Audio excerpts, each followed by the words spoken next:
Okay, so a warm welcome from the PHA this afternoon to all our guests. Thank you very much for being here.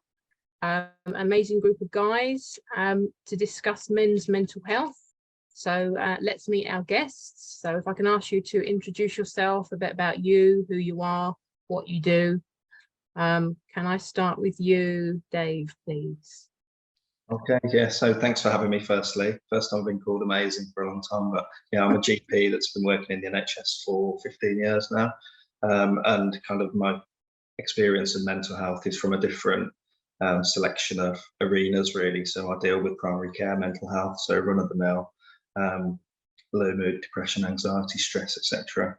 But also you have those days where you have kind of schizophrenia presentations and mania, etc. Lots of suicide. And also, been working in the urgent care arena as well. So you do tend to see sort of crisis presentations of manic episodes and things like that. So yeah, in terms of that's my sort of CV regarding this conversation that we're going to have today. Thank you. Adam, would you like to introduce yourself? Of course, thank you. So I'm Adam Alexander, and I run a program called the Back in Charge Blueprint, which is designed to help men over 40 that have struggled with their weight to finally get hold of it, get a handle on it, and get that sustainable approach. So then they're not always finding that they're rebounding back and forth. So like my background is, I used to be a personal trainer, but now I worked as a personal trainer in a drug and alcohol rehab. And that was where I actually started to realize that it wasn't just about the personal training, but it's about the behaviors. So what I did and what my wife did was that we took what we learned, what I learned from there about the behaviors around why people are drug addicts, why they're alcoholics, and all of those behaviors, and we just applied it to why people are overweight. And it just helps mentally as well with the men inside the program as well. Thank you. Thank you very much. Ahmed, please. Hi, thanks for having me. So my name is Malik. I'm an orthopedic surgeon and host of Doc Malik podcast. I'm passionate about informing and educating and empowering people to be the healthiest versions of themselves. And that means physical and mental. I've suffered with mental illness in the past. It's taken its toll on me. I know all about it and how actually no one is immune to it. And I think these days men get a really bad time. It's really tough being a man. And it's not a surprise that men account for the majority of suicides. And so I've definitely got an interest in men's health. I mean, I love women. I love promoting women's rights and health and freedom just as much as anyone else. But today it's about men, and men are getting a tough time these days. So it's really good to be here. Thank you. Thank you very much. And Darren, please. Hi, thank you. And I'm going to add the gratitude for not just inviting me, but also for actually hosting this and believing the subject is worthy of the airspace. I think it's interesting how it's a woman has to host something for men's mental health, such as the issue with men holding these spaces for ourselves these days. And I've actually been involved in conferences held by men for men on these issues that get shut down because before they can even happen, because it's viewed as some kind of oppressive act to even gather and talk about men's issues. So thank you for hosting it. My background here is, I've worked in mental health a bit, but primarily for this subject, I've been working in men's work and men's rites of passage and men struggling with masculinity issues and relationship issues for over 15 years now. I teach from a very particular, unusual system, which is why people come to me in terms of helping them understand what's going on in their journey as a man, from boy to man to elder, as well as what's going on in their relationships. Thank you very much. Thank you. Right. Okay. So first question is the most important message to any man struggling with his mental health. What would you say to them? You need to ask someone. Okay. I'm just going to pick on Ahmed, as you kindly volunteered. Yeah. Okay. Fine. What I would say is talk about it and reach out. So I've been suicidal, and I've been standing on the balcony thinking about jumping. And I reached out to my sisters straight away afterwards. I was too chicken to jump. As a medic, I knew all the things that could go wrong. What I was worried about was that I would end up being paralyzed and still alive and just live an even worse life. So that's why I chickened out. But I spoke to my sisters and I reached out to them, and they came out. I was in Australia at the time, and they saved me. And I think just reach out and talk to someone. I think men find it very difficult to open up, and that's our problem. We bottle it up and we think, no, it's a sign of weakness, we're not going to talk about it. Do you know what? Let it out. Cry. Real men cry. Talk. Share your pain with someone you trust, someone you love. If you don't know anyone, you can reach out. There are support groups. Don't just keep it inside you. That's what I would say. Thank you for sharing that. I appreciate it. Adam? I mean, thank you. Like, again, like for someone, I've been through it as well. I haven't been suicidal, but I've been through the struggles as well. So I know what it's like to speak openly about it. So thank you as well. So that's really brave and courageous of you. It's a tough one, isn't it? It's a bit like you say, you know, speak to someone. But when guys are low, they say it's the shame, it's the guilt, it's the, well, who are you going to go and speak to? It's hard because we've got this persona of like, we've got to be the strong ones. But then going to speak into your, you know, someone, it's like, it's a sign of weakness. So this is the thing, like for me, it's like, yeah, I completely agree. You do need to speak to someone. But it's but it's hard, right? It's, you know, that there's only a tiny step. It takes 2 seconds to pick up a phone and say, like, I'm struggling. But it's the hardest thing to do. You're past that. Yeah. Yeah, I know. It's for me, it's, you know, like for anyone that's struggling, it's just to be like, accept you're struggling and just acknowledge that probably 99.5% of the guys in the world are struggling to some degree. You know, we've all got struggles. You know, we've all got struggles, whether it's work. We've all got struggles, whether it's, you know, the relationship at home. We've all got struggles, whether it's the bills to pay. All of these struggles. So we're all same, but different. So don't hold any shame about it. It's okay. And just know that it can change if you want it to change. And that, you know, I think a lot of people think that they are defined by it. You know, it's not a bad thing. It's just an emotion. You know, for people that are depressed, it's just an emotion. Like, you're not you're not depressed. You just have a depression, you know, you just have depression. It's like, we don't apologize. We're not having guilt or shame if we're laughing or happy. Yeah. But we hold this guilt and shame if we're a little bit sad. So for any guys, you know, that see this or, you know, whatever, just acknowledge it and be like, it's all right. You know, and if you want to change, you can change if you want to. Thank you. Thank you very much. Darren, please. Wow, this is a big one. Because I'm going to be a little bit contrary here a little bit, because I'm going to say the opposite. I'm going to say, only because the others have said what they've said, which I agree with. But the reality is, since I've been a child, there has been plenty of services out there saying to men, you can come here and talk. Men need to talk about it. I have suffered with many mental health issues in my life. I could probably say I've not wanted to be here in my life, probably as much as I wanted to be here. I'm very familiar with the terrain. And what I'm aware of here is the suicide figures for men continue, regardless of the availability of talking spaces. The issue here is that not everything needs to be or can be spoken about for a number of reasons.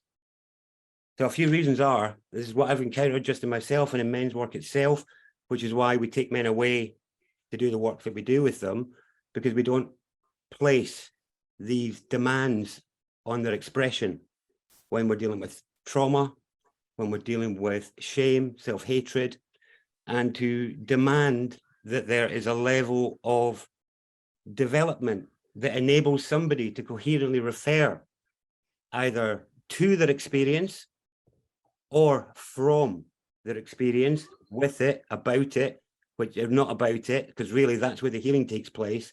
Talking about feeling is why we're in this pickle in the first place, because unskillful feeling is so unwelcomed, especially in young boys, that what we get told is unskillful emotions in children result in you not being loved. Go away, and when you no longer have strong feeling and you can talk about it, you will be welcomed and received. And what message that tells men is that unless it's going to be skillful, don't bring it, because you will be rejected, shouted at, ostracized, whatever. And this is summed up in the work that got me into men's work in the first place, which was growing up allegedly being an oppressor class, but then as a teenager realizing that I couldn't go places unless I wore certain clothes. And I'm talking about men being collared and cuffed, and that there's places that men can't go unless they wear a collar, cuffs and tie. And across the Western world, you've got blue collar, dog collar, white collar men. That started my journey of understanding arrested masculinity, collared masculinity, that asks men to follow feminine and gynocentric therapeutic modalities like talking therapies, which are very useful and they have a very valid place, but they're only half of the modality of dealing with trapped and stored feeling. There is obviously other forms. We have catharsis, which is unskillful expression in different ways, but there's also other ways which can compensate for what we're dealing with, which is actually arrested development. You know, we're dealing with arrested development that you cannot get around it. You cannot mollycoddle it. You cannot expect somebody that has only spent minutes trying to express the depth of their feeling to be able to conduct themselves in some dexterously, skillfully wielded manner, when really their emotions are no different to their physical body, in that you're going to have to trip, stumble, get it wrong lots before this hand that used to claw my mum and knock the milk over could be skillful. Emotional expression is no different. And if we cannot allow for the milk being spilt and things getting wrong, we're just going to keep seeing people killing themselves and taking medication, because the issue is also not just about how to let it out. It's also that we tell people, come and talk to me about it. Now, with the guys that I work with, what they really know is, and everybody here knows it, nobody talks about it though, and that is that if I really share with you how I am fucking feeling, then I don't know what is going to happen here. And I don't want to let that out in front of you, because this has got nothing to do with you. And I know that. This is about my past. This is about my history. This is about my pain. And I don't want to take the lid off that, facing you, trying to talk to you. Now, if we're side by side and we both got an axe and we're chopping wood, or we're digging a hole together, and then I can let you know how I feel and let it out in a way that is not harming anyone, giving it to the earth in the way that men always used to resolve their problems. And they used to say it. They actually say it in the work, and that is, women resolve their issues face to face. Men resolve them shoulder to shoulder. Yeah. So we remove the intent. So for me, what I would say to guys out there struggling with your mental health is, first of all, it's normal. You've not been welcomed. You've been told you're to blame for everything that's wrong in the world by cataloguing the deeds of men across centuries as if it was anything to do with you. Nothing to do with you, mate. That's the first thing I would say. Poor innocent children blamed for the deeds of men long dead and distant. I mean, there's a crime against humanity right there. Then second thing I would say to them is, first of all, it's normal. Second thing is, talk about it if it feels right to talk about it, but don't feel like that is the only option available to you. There are other ways to let this backlog of feeling that's holding you stuck out. And I think somebody mentioned depression there. One thing I've discovered over the years is that depression is compounded non-expression, you know, and the only way to begin to come out of that stupor is to begin to express, no matter what skill level you're at. So no matter what skill level you find yourself at, please meet yourself kindly. You know, give yourself a kind beginner space. Thank you, Darren. Appreciate it. Thank you. Dave. Well, that's pretty much all I've got in my notes, what you three have said. So firstly, thank you all for sharing. It's pretty profound stuff, actually, and it's good to have a kind of honest, open conversation. What I would just add really to everything that's been said is the two arenas I work in, really, just to share a bit of insight into that. So I would say pretty much 95% of my consultations in primary care for mental health are with middle-aged to older females. Just lately, it's been a lot more younger females. That's in the primary care, non-urgent, routine mental health presentations. Moving into the emergency care setting and urgent care setting, it completely flips around. You see that, and you see that as we touched on the suicide figures. You know, it's male predominant. The people who are having suicide episodes in urgent care tend to be female predominant. The actual real attempts are done by men that have just got to that point where they have, like Ahmed said, been on the edge of the balcony and jumped. You know, these are the things that you see. And, you know, it's all because really that we've geared the system towards crisis management. There's nothing for that grey zone, early intervention, really.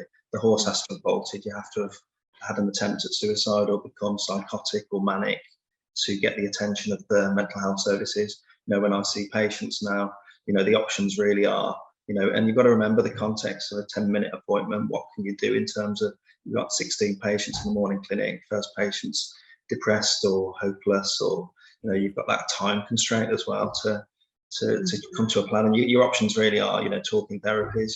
And we know that the barriers to talking therapies are huge waiting lists. You know, realistically, if somebody comes to see me tomorrow about their mental health, I can refer them to mental health services to have counselling. Often they'll reject the referral several times, particularly in child and adolescent mental health. And then when they eventually accept it, there's a waiting list of 16, 17 weeks for talking therapies. This is why we see now this uptick in antidepressant prescribing to kind of pacify the patient, to kind of give them something palpable that they can take away to give them hope. And that's where the prescribing numbers have gone up.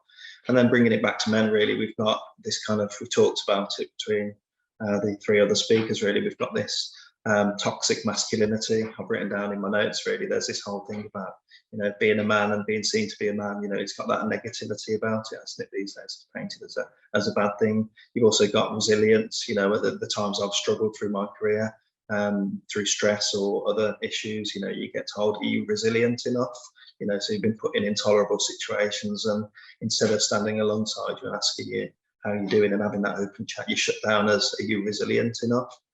And just to share a quick experience of my own, the last sort of 6 months, I've reached out to services myself, because obviously people know me from my stand against COVID and speaking out against the narrative. But, you know, I've reached out to pretty much everyone. I've tried every single organisation, from practitioner health programme, my local LMC. And to cut a long story short, I had to eventually go to my GP. When I say go to my GP, I tried to reach out to my GP. You know, a doctor contacting a doctor usually creates a little bit of a, you know, a trigger in the notes to actually see the doctor. It's essentially saying, man down, I'm struggling, you know, struggling with panic attacks, I'm not sleeping, really worried about work, etc., and how I'm being received for my COVID stamps. And essentially, long story short, I ended up, in summary, after 6 months of writing to my GP, 6 months of a sick note, boxes of antidepressants, which I never really asked for, sleeping pills, anti-anxiety pills, all text to me. And in that 6 month period, there was no contact from any clinician, not one, not a doctor, not a nurse, not anyone from a healthcare background. It was done by e-consults. And this is where we've moved to now in general practice, so that access is impossible, access is difficult, you know. And when you've got, for example, like a man down in a medic asking to speak to a medic, then you get text, sick notes and antidepressant boxes of ever increasing doses without any contact. So, you know, and if a doctor can't get help on mental health, then, you know, I feel the pain of, you know, members of the public reaching out to the doctor, and access, as I said, is so difficult. And stigma, you know, I think the thing that held me back was knowing that, you know, it's going to be on my notes: stress, anxiety, depression. I mean, these guys diagnosed me with depressed and stressed, haven't even spoken to me, but that's on my notes now. So whenever I move to another surgery, or it ever becomes relevant to work, you know, they're going to trauma notes and see stress, depression, anxiety. So there's that whole stigma of having the label attached to you. So that's my contribution. And yeah, just to echo, speak out early. You know, everything, as I mentioned, is crisis-based. Wait till you're about to break. That's when men tend to, if they're going to, speak out. But, you know, speak out, speak early, and you know, it's okay not to be okay, isn't it? Yeah, thank you, Dave. I appreciate that. It just you may wonder why I'm kind of hosting this, but I've got a history. Well, my family, there's a lot of history of mental health in my family, and also my stepson took his own life in 2014, age 22. So it's obviously close to me to be able to encourage other men.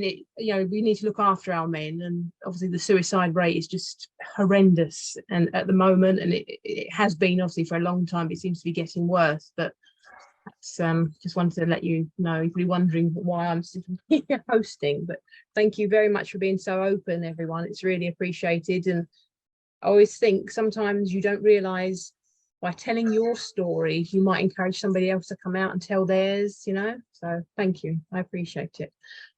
Okay, right. A quick win on dealing with stress or coping with stress. Open to the floor. Can I say something? You go for it. Go for it, Alvin. First of all, I just want to say I loved what Darren said. Darren, it was great. I reflected a lot of that, and I think, yeah, you're right. You can't just tell guys to talk. I wanted to talk when I was ready. I was lonely. I was hurting. And I wanted to reach out to people I knew I could trust, who were my sisters. I think the other thing is, I often have men open up to me in my clinic room, and I'm a foot and ankle surgeon, but I give them time. I give them love. I give them respect, and they open up. And they cry, they hug me, they share. And I think it's because they feel they're in a safe place. They're loved, they're respected. There's some camaraderie. So yeah, you're right, Darren. I didn't really think of that. It's when you're ready to talk that you should talk, but you shouldn't tell guys to talk.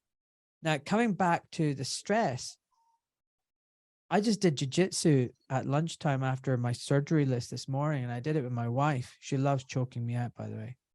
And I think that physicality is great for us men. For everybody, doing physical things, hard physical things, hard cross-country run, jiu-jitsu, whatever, we do archery, doing outdoors in the sun is great for my mental health and resilience. I need to sweat it out. I need to do something.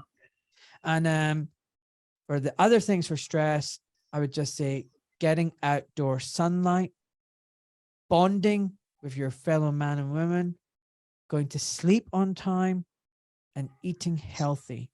Sleep early, wake up early. I wake up early, I go straight into hot shower and then into a cold bath for 5 minutes. And it's hard, but I come out happy. And I walk on the dewy grass, and then my meal is a meal that's nutritious and healthy and low in sugar and almost hardly any processed food. Happy gut, happy mind. So all these kind of things are my little ways of keeping my stress levels down. And, I have stress. I've just been reported to the GMC. Apparently I'm transphobic. That's pretty stressful. But, I do not fear trans people. I love trans people. I want to help trans people. I'm upset about my fellow, human beings who don't love themselves and don't love their bodies. I feel so much pain for them. I love them. I reach out to them. So anyway, what I'm trying to say is I have stress on a daily basis. People say to me, "Oh, wow, you're so relaxed." Yeah, of course. But I have stress. It comes to me, but then I deal with it. And, no one has a stress-free life. I think that's impossible. And I would say a little bit of stress is actually healthy. It motivates you. It drives you. So, I don't look at the stress and go, "Oh my God, I've got the stress." I go, "Okay, that's all right. It's going to make me stronger. It's going to make me tougher." So that's my take on stress. I'm going to pass the mic over. Darren, once again.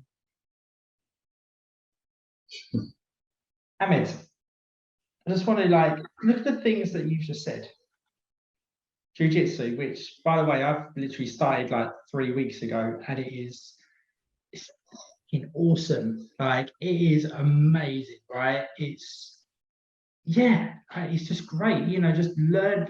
Even I was saying to this, Just think about it. What it is, like you're rolling on the floor, being choked out by sweaty men. There's a lot of hugging as well. Oh yeah, there's a and little of grab- hugging, yeah, but most of the time, well, for me, I'm a beginner, right? White belt, like they're choking me, right? But I absolutely love it. Like 3 weeks, I'm coming home and I'm broken. I'm ready to go again. But look at it, right? But look at the things that you've said. Look at the things that Darren said. What are you doing? You're being like, you're in your masculinity, right? You're in your masculinity. And the thing is that guys aren't allowed to show it because they're not allowed to, right? Stress is good for us. When we go to the gym and we lift weights, right? What are we doing? We're putting our muscles under stress to grow them. That's not a negative thing, is it? Nope. But if we put our muscles under too much stress, we then get injuries. It's the same. So stress is good. It makes us grow as a person, but it's how we manage it as well. But this is the thing, we've got to find techniques to do it. And like you said, like just, the gut, you have to have a healthy gut. Yes. Like that is fundamental, because your gut is like the primary part of the body, it controls everything. If you're just taking, SSRIs to manage it, then we've got to, if nothing changes, nothing changes. So if you're finding that your stresses that have caused you to become depressed, anxious, suicidal, to the extent, but nothing is changing, then it's only going to go one way. It's like my brother, I got a phone call from my sister, January, 10 o'clock at night it was. Got a phone call, sorry. But Okay. she was like,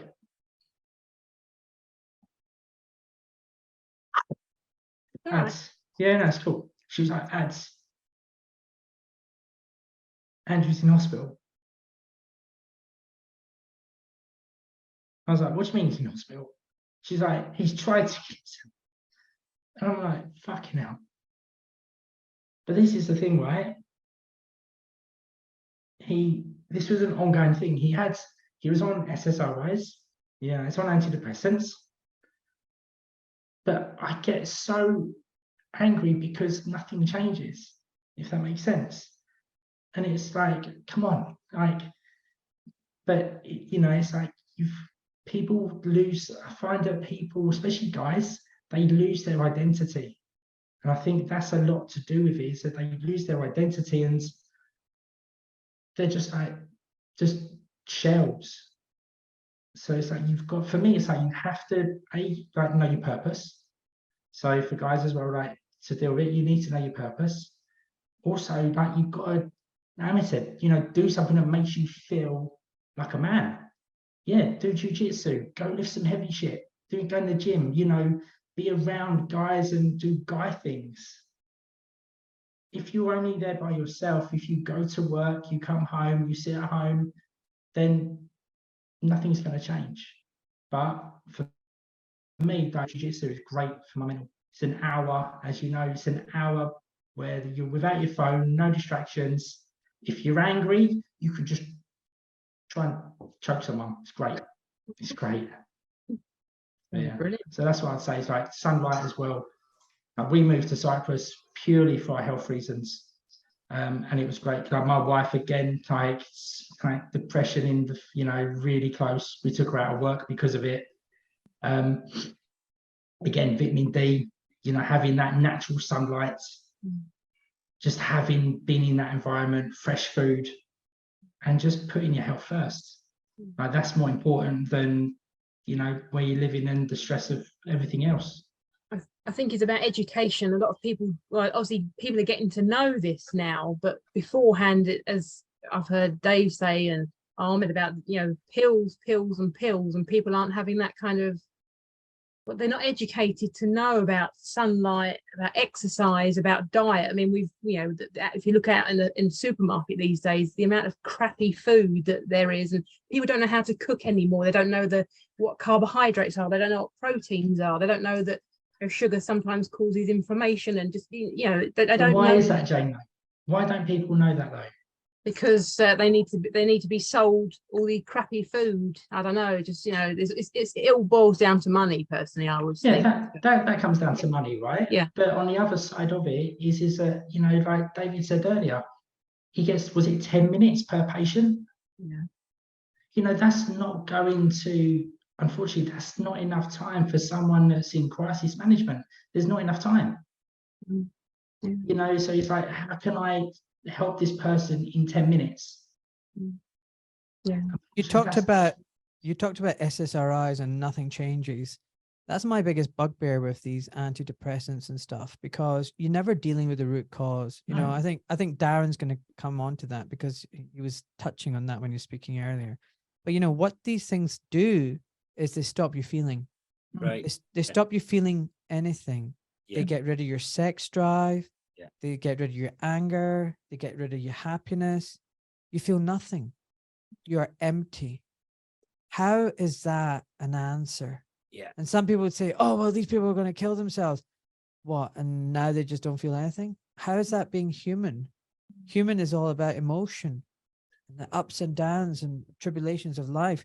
And you talked about the gut. The reason why the gut's important is it creates so many neurohormones, modulators, dopamine, serotonin, something like 70% for one and 50% for the other. I can't remember which one it is. I mean, that's a lot. That is a lot. So a happy gut is really a happy mind. Yeah. And all the toxic processed food kills the bacteria, kills the diversity of gut bacteria. And you said, why? Well, it's really simple. There's a lovely relationship with big land, agra, big food, big pharma, which is make you sick and they profit from it. That's it. And when you reap so much profit from sickness, sickness is incentivized. You want people to be sick. A healthy person is a customer that's lost. Whereas if someone on an SSRI is a patient for life. Anyway, back to Darren. Well, I run a supplement business, and I was going to agree with you guys on the gut, because it is, I think it's 90% of serotonin is gut, 10% brain, and we're targeting SSRIs, just cycling what's in the brain. And I worked in community support mental health for a number of years, just in my own personal journey. And it was, I witnessed exactly what you did. I also worked in some projects that were all, you know, people who had committed serious crime as a result of their mental health. So they'd killed their kids, they'd killed their parents, something like that. And most of them were very heavily medicated, but they were in the halfway houses in the community. But I witnessed exactly what you're speaking of, and that is they feel nothing. And they know it. They're just shambling around, lost themselves.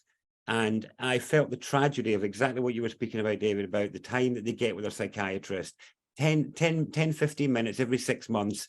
And from that, they're meant to determine life-changing dosages of reams of meds that impact so much about the fragility of the mental framework and the emotional framework. And I found it really interesting that some of the most celebrated meds actually almost stopped peristalsis altogether. So like clozapine. So peristalsis is the natural movement in the gut of poo moving along and being digested, where nutrient is extracted and waste is passed on. So really, I always find that that's a real fractal of our experience, you know, where as we digest experience and trauma, we either learn to extract the good and let go of what's not good, or we stuck holding on to it. And certainly I found it fascinating the number of people who were on SSRIs or stronger mental health meds, where the action always impacted peristalsis in one way or another. Most of them are all on laxatives because they can't go to the toilet. And it's really a reflection of that second energy center, feeling center, all of that stuff, just unable to move. And you can see it in their eyes as well. You'll know when you're in the room with somebody who's been long-term on mental health meds. And it is a tragedy, because what I found working in there was the amount of time some of these human beings need because of the level of lack of welcome they received, or the struggles they had, and then the survival frameworks they made, which is essentially what we're dealing with.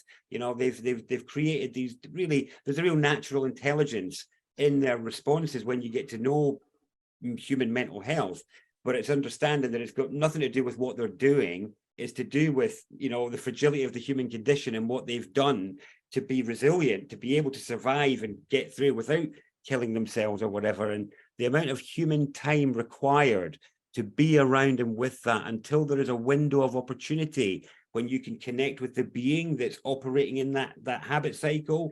Wow, it's time. And I can see why people have gone for meds, because you need time, availability, commitment, investment, which is really what we're talking about. Is you need a family who was present to raise you, and a community who was present and connected. And instead, we've got a whole nation of emotionally neglected people who are all wondering why everybody hates each other, and they don't know what it is to feel connected, to feel, and they don't know what it feels like on the other side of disconnection and disembodiment. And I want to just weave this back to the point, which was, of course, a win for stress, because so much of the stress issues is because we're disembodied, and people are got all these ideas going about concerns in the world, concerns this, so many things. And I think a lot of people aren't aware that the body, your emotions and your central nervous system don't have a direct relationship with the world at all, right? At all. The central nervous system has no relationship with the world, and neither do your emotions. And what happens is they both believe what your mind says about a situation. So here's an example. I'm a child and I cut my finger. I've got two doctors here. I cut my finger. I come running to you. It's a near-death experience. I'm like, look at this blood. Now, that's my story about the blood and the cut. My emotions and my nervous system are reacting to the story, not the reality. Now I'm an adult and I cut my finger in the same way, and I'm like, oh, look, we'll just give it a wee squeeze. Now, either way, my emotions and my nervous system believe what my mind says. And this is what happens in every situation that we're in. If somebody's frown, if you decide somebody's frown is because of your action, then your emotions and your nervous system will believe it, and you'll start to get frosty, and you'll start to believe your own story about the situation without realizing you just made up a story, but your whole system believes it. So a lot of people aren't aware that a lot of their stress is as a result of the story that they can't cope, the story that it's too much, the language of overwhelm, the language of all this sort of stuff. So I would say, first and foremost, a quick win is shift the story, shift the perspective, you know, to realize, like, even little things, well, I'm so overwhelmed. It's like, well, just try saying you're whelmed instead, you know, you get rid of the over.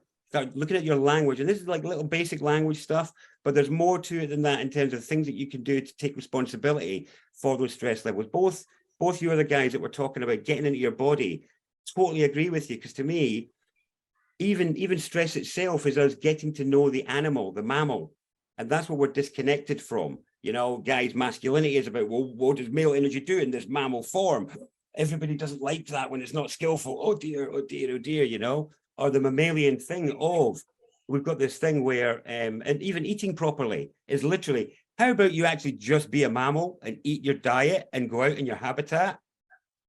How about that? That's what we both are saying.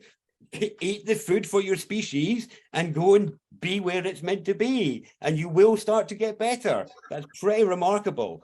But even more than that, because this is something I deal with a lot with the guys, and it is what you both alluded to, which was about encounter, embodied, finding an edge. And one of the issues with stress is there's no edge to the world. People don't know where they can be, where their limit is, where the end is. And I've seen guys experience absolute ecstasy just from the edge of encounter. And this is what you're alluding to with jiu-jitsu a few weeks in there, the ecstasy of the edge of something that is stopping the boundlessness of being. And you'll see it in every male mammal youth, and that is that they clash. And the problem is, in the West, there's a great actor, I can't remember his name, but he said the sexual act is utterly ridiculous to everyone except the participant. Sexual act is utterly ridiculous to everyone except the participant. And he's talking about the difference between the observer and the participant. So you stumble upon two people in some rather unusual sexual positions, and you might have a little giggle to yourself at how ludicrous it all looks. But those two people could be having a transcendental, cosmically divine union experience. And that's not what it looks like. And what I've found the biggest challenge we've got in men's work is getting men to get over the absolute ignorance of the observer that judges male encounter as violence, that judges all contact as sex or violence, which is what kids get taught from about 2 years old, is touching is sex or violence. Stop hitting them, stop doing this. And it prevents embodied ease, you know, which is a deeply mammalian thing. So people meet in the emotions all the time and they feel attuned and they're like, oh, that's great. Oh, I feel so much better. I felt you really heard me there. They'll share their ideas and be like, wow, you've got great ideas about that. I've got great, we just shared ideas, that was great. But they don't meet in the body. That's violence or sex, rather than getting to know each other in the body. And when we approach men's encounter in this way, because so many men have issues around violence, you know, stories, observer stories about fear of their own capacity, not to be violent, but to be physical, to simply let their body's energy be occupied without it being misjudged as an oppressive act of violence. It's like, I'm actually just occupying my space. One of the big issues we're dealing with is that so many people are brought into an environment where just them taking up their natural space is viewed as an imposition and an intrusion. And so then everybody contracts, less space, less space, less space. And then you end up with anxiety, you end up with stress because you're not actually letting the pathways. Because what I've found is all of us, if you've got a river of feeling and you're only giving it that much room in your behavior to move, it's going to be a torrent. It's going to be. But if you can give it that much room in behavior to move, what felt like a torrent becomes diffused. And that thing that we thought was stress or unbearable rage actually becomes something that's a bit more tempered. And I mean, that's what we do, guys, is help them temper their feeling and their action, so that instead of it being these little outbursts or these little things, that you can diffuse it, and then also do the intense resistance work combined with diffuse work. And that literally, it does get rid of stress. You know, it really does. And I just want to give one technique, if that's all right, a really useful technique for if you're going to blow, if you're in the most stressful environment that you've been in, you think you're going to blow, you can't take it. This is a really easy technique.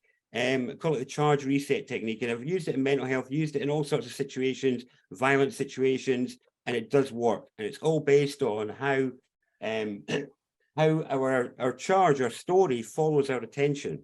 So if we are focusing on things, so in the system I teach from, our focus, we have this word attention, which is because there is a thing that we call attention that can happen when we're paying attention. It could be, you know, I give the example to people of in front of you, if there was some chocolate, some alcohol, some drugs, some porn, a games console, you know, whatever, at different times, there would be attention between you and those things when it would seem more important than the other. And so attention is what follows our focus. You know, if you're not paying attention, then there's no feeling in response to anything. And stress, as well as judgment, anxiety, all these things are all responses based on an interpretation of what's going on. When you break that, when you break the focus, when you break the fixation, you short circuit all that, and the central nervous system just instantly relaxes itself. And so it's a really simple technique. It's actually taught in all native cultures around the world for different things. It's taught as an open-eye meditation technique. It's taught as an invisibility technique. It's taught as a stalking technique. I learned it as a seeing technique. And so we're really looking at the difference between looking and seeing, and the difference between your attention and your awareness. So for example, if I said to you just now, just to focus on an object in the room, any object in the room, you can see the, you know, as you focus on the object, it becomes the important item, but it's not like you can't see everything else. It's all still there. You are aware of it. It's just not that important when you're focusing on this thing.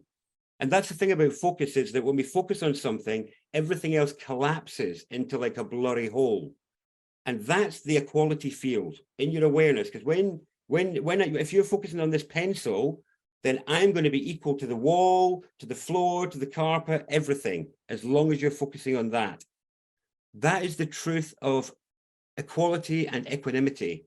We all have it in us all the time in our awareness. It only gets disturbed with attention. So if you can dissolve the attention, you drop into the equanimity of awareness instantly. And so this technique is simply that, and it's not, you can practice it at home, but really this is for doing on the bus, in the queue, in stressful situations where you're literally dropping your focus into a soft gaze. So you're dropping the attention, and it can look like disassociation or trance, but it's not. because it's an active presencing exercise. For any yogis out there, this is actually an active pratyahara technique, which is the active withdrawal of the sense of vision. And the consequences of that are that the whole nervous system and emotional system dissolves and relaxes, which includes stress. So that ties in with what I was saying earlier about the sort of how our emotions don't have a direct relationship with the world. So if you dissolve the story, then all of the emotions attached to the story dissolve. Now, admittedly, when you refocus on the world, it's going to be there, but this is called getting the cubic centimeter of chance. So what we're talking about is you could be in a situation, someone's screaming in your face, you know, they're really getting up in your face, you're getting agitated, you can feel yourself elevating or escalating, you're going to lose it. And we're literally talking about allowing your focus to just soften. And you take a breath in, either breathing in like vertically or into your back, a really soft breath with no focus, and then you can just blink and re-engage with focus again. But if anyone tries this exercise right now, you just do it, and you can see if you do it. Now, your eyes will fight to focus because it's just a habit. But if you try and open your eyes where your eyes stay completely relaxed and they're not focusing on anything,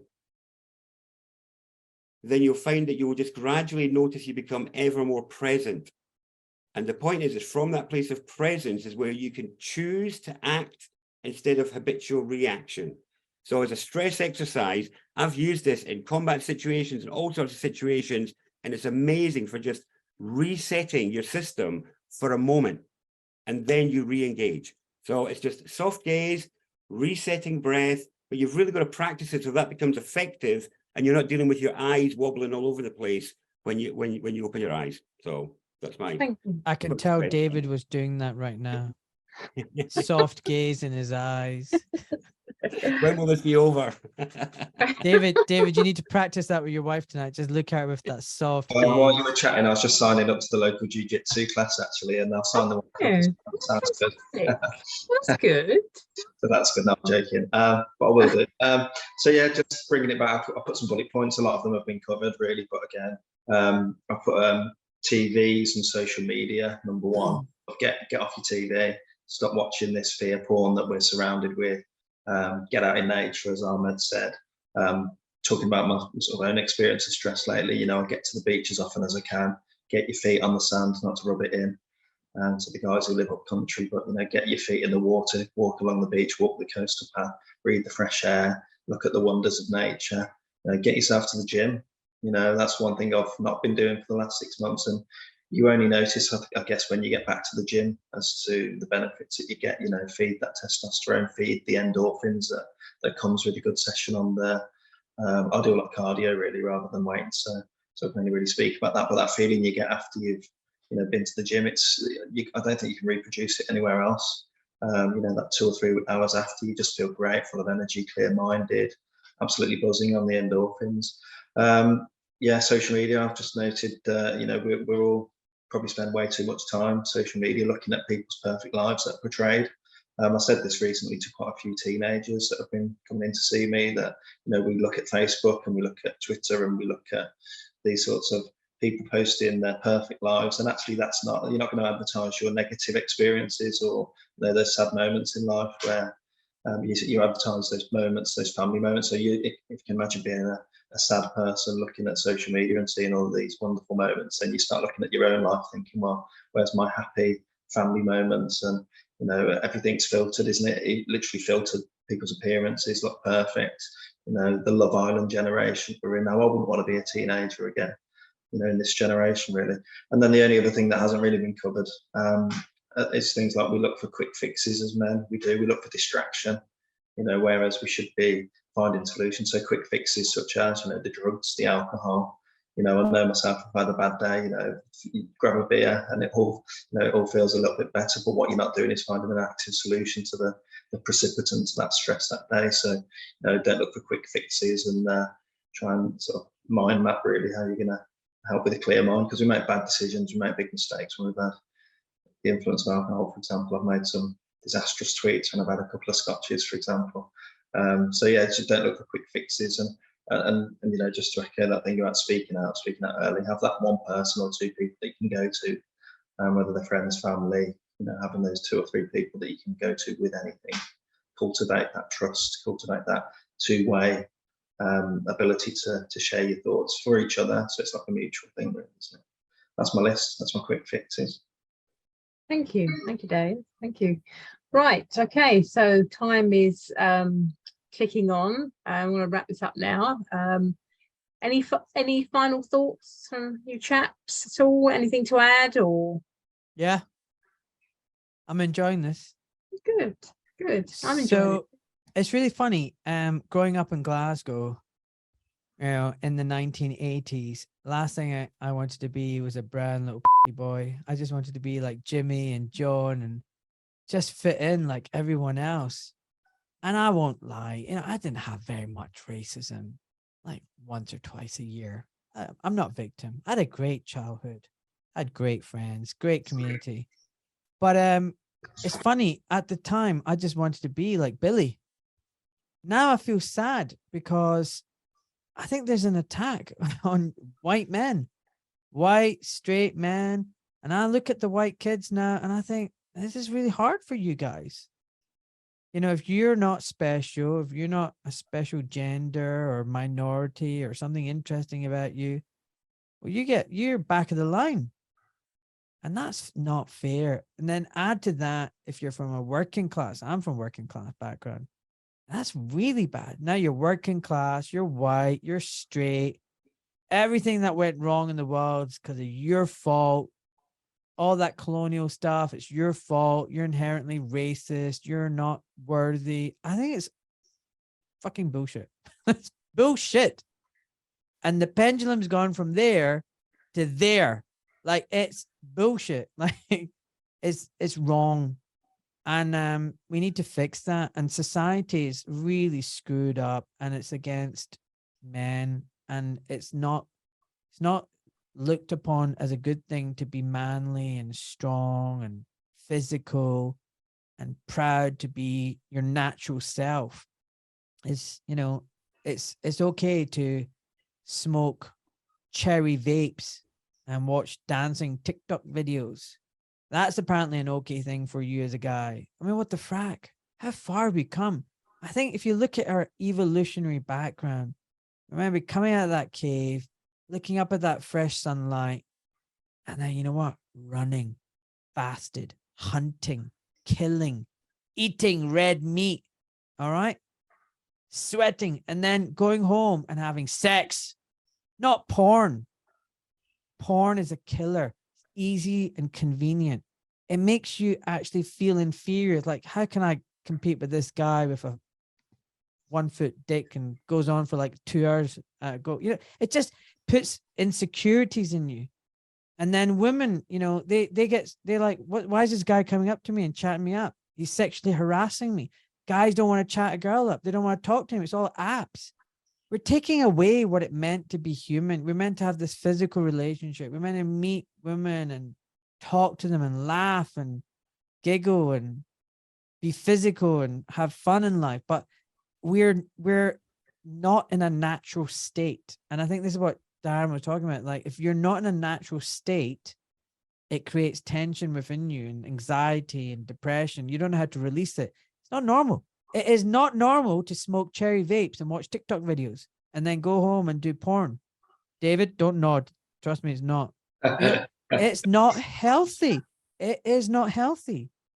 And I think, you know, that's a societal thing. We need to break out of this bullshit and reconnect to what it actually means to be human, be a man.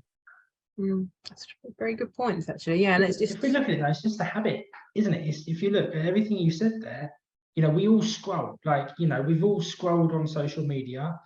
You know, that the cherry vapes, you know, they do that because it's a habit. You know, it may not be as bad as smoking, but at least, you know, the tobacco is natural. I was doing that because that's bullshit. Vaping is, but it, you know, this is the thing, it's just becoming a habit. And once they get into that habit of that, it's a hard cycle to break.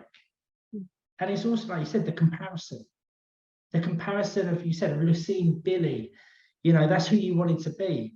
But now it's like, you know, you probably went to school with Billy, but the fact is that, you know, the generation now, you're not comparing yourself to John that you in the school playground with.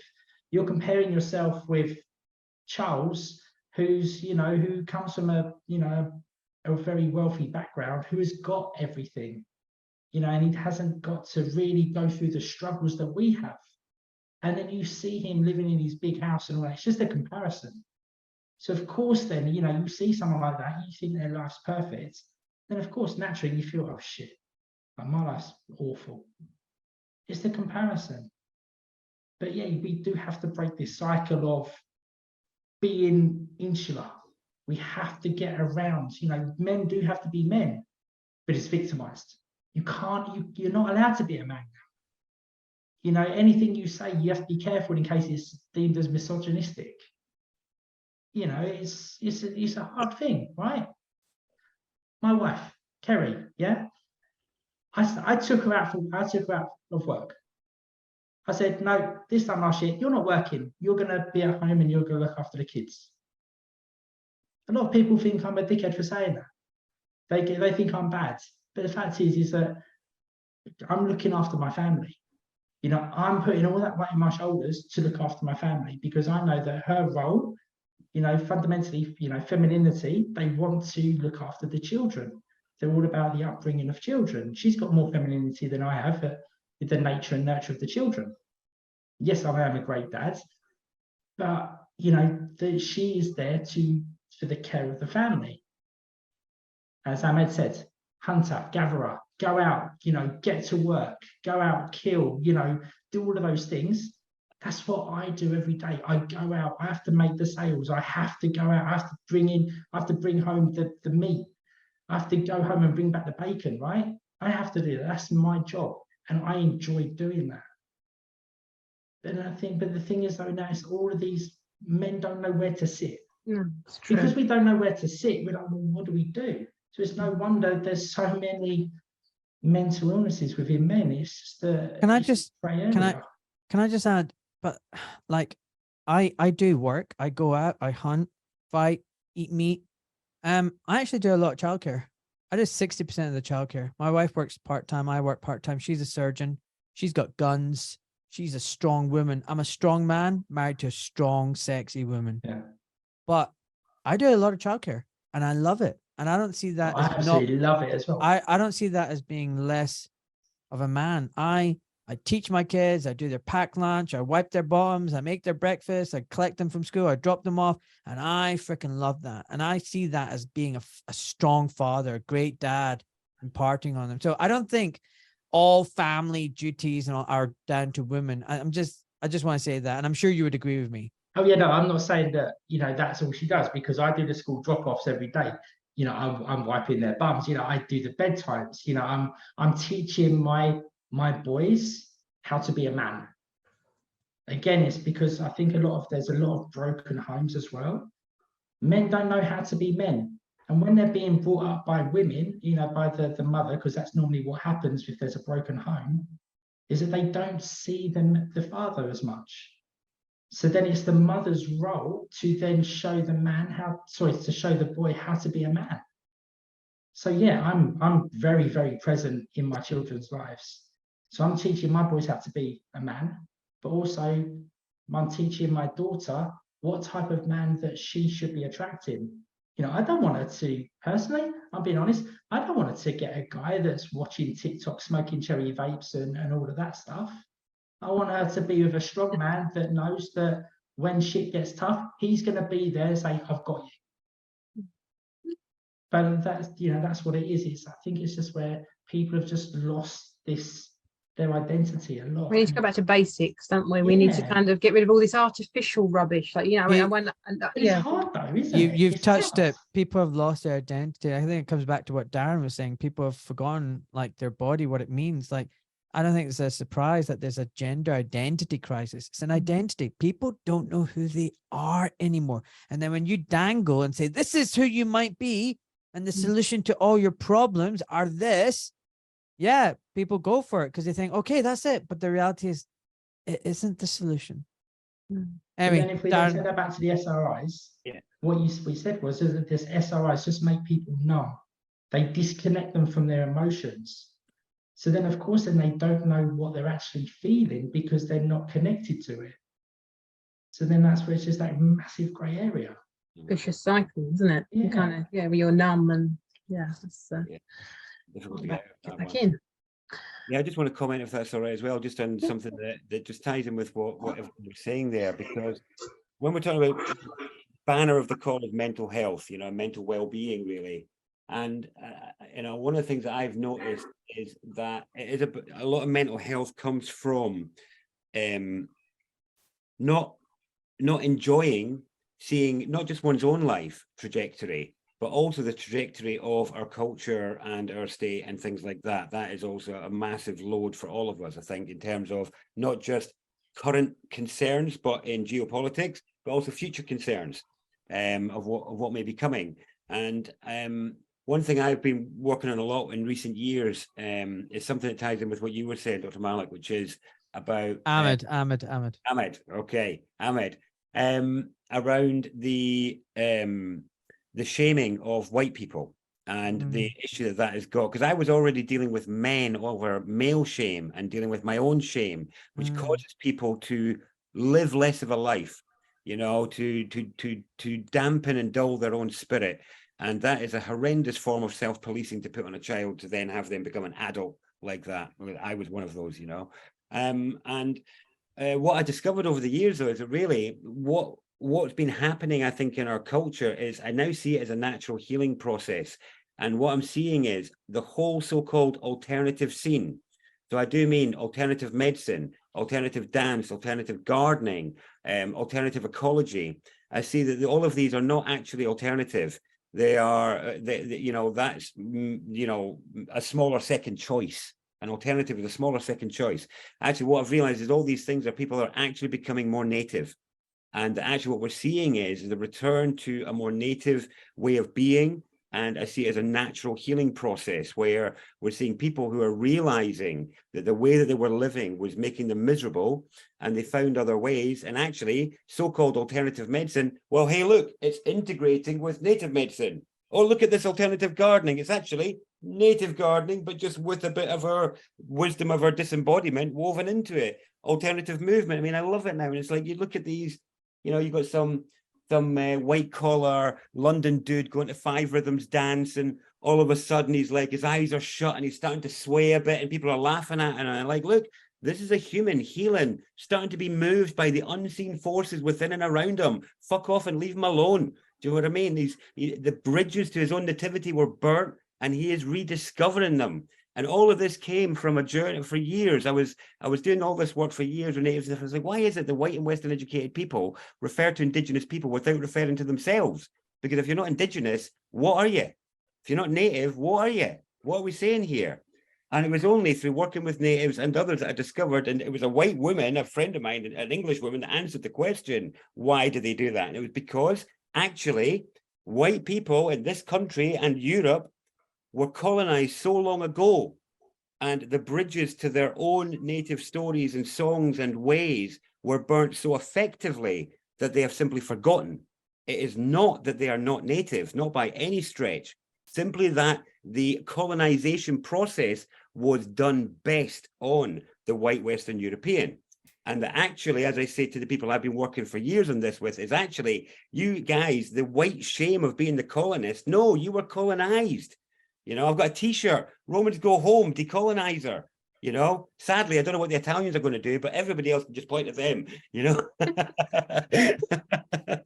Love it. I mean it, and I genuinely mean it, and I really mean this. I believe what we are seeing is a natural decolonization of the European ancestral bloodlines, and I mean it, and it's like, this is healing. People are waking up to the fact, and I used to, for years of activism, I used to be so defensive of my ways and my values, feeling like some fawning boy, trying to justify that my ways were good to these people who were staring down their nose at me, scorning their ways as if they held the higher truth. Fucking hell, did I learn that was not true? Because what I learned was, wait a minute here, you're scorning down your nose at my ways and values when the people who live your way hate themselves, are medicated, are killing themselves, are fat, they're miserable creatures, and you want to be staring down your nose at me. The people who are living by the values that I follow and adhere to are learning to love themselves, learning to connect with the world. Why am I explaining myself to you? You know, and so I really mean that all the people out there who are struggling to not identify with the culture that you were born and brought up in, maybe you're just a Western native who's healing. And actually, just stop hanging out there. As David said earlier, switch that crap off, switch off the dopamine drain, switch off the false stories of what a good human should be doing, and get out, as everybody, all these guys here said the same thing, which is do something more native, walk with your feet in the sand, go and feel the cold water on your skin like every other mammal does, you know, go and eat food as it is in the world without doing all this processing to it. I mean, when you look at it like that, it is so simple. And honestly, with some of that, you know, you were asking me earlier off record, Ahmed, about what we do on the rites of passage weekends and stuff. Some of it is just so simple. It's like going for a walk in the woods in the dark, you know, things really getting into cold water at uncomfortable times, you know, but doing it just as this humble creature of the earth.